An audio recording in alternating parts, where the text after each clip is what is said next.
اور میں نے اپنی غلطی کی وجہ سے ہمیشہ کے لیے اپنی بچی کو کھو دیا تھا، مگر میں رب کا شکر ادا کرتی نعیم کے ساتھ اس کی بائک پر بیٹھ کر اس کے دوست کے گھر چلی گئی تھی۔ میری منی مجھے واپس مل گئی، میں نے اس کو سینے سے لپٹا لیا اور اس کو بے تحاشا پیار کرنے لگی۔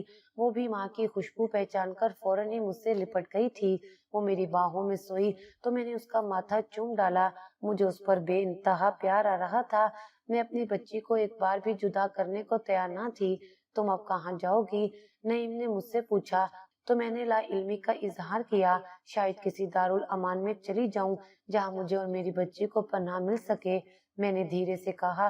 تو نعیم فوراً بولا، اگر تم چاہو تو ابھی بھی رشتے کی پیشکش موجود ہے، میں تم سے شادی کرنے کو تیار ہوں۔ اس کی بات سن کر میں حیران رہ گئی تھی۔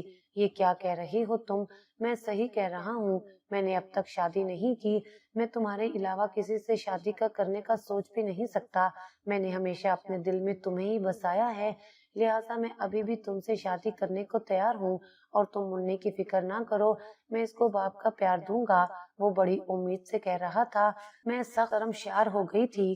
میں ایک دفعہ پہلے اس کو انکار کر چکی تھی جبکہ اس کا رشتہ ٹھکرانا نہیں چاہتی تھی، مگر میں اس سے شادی کرنے کو بھی تیار نہیں تھی۔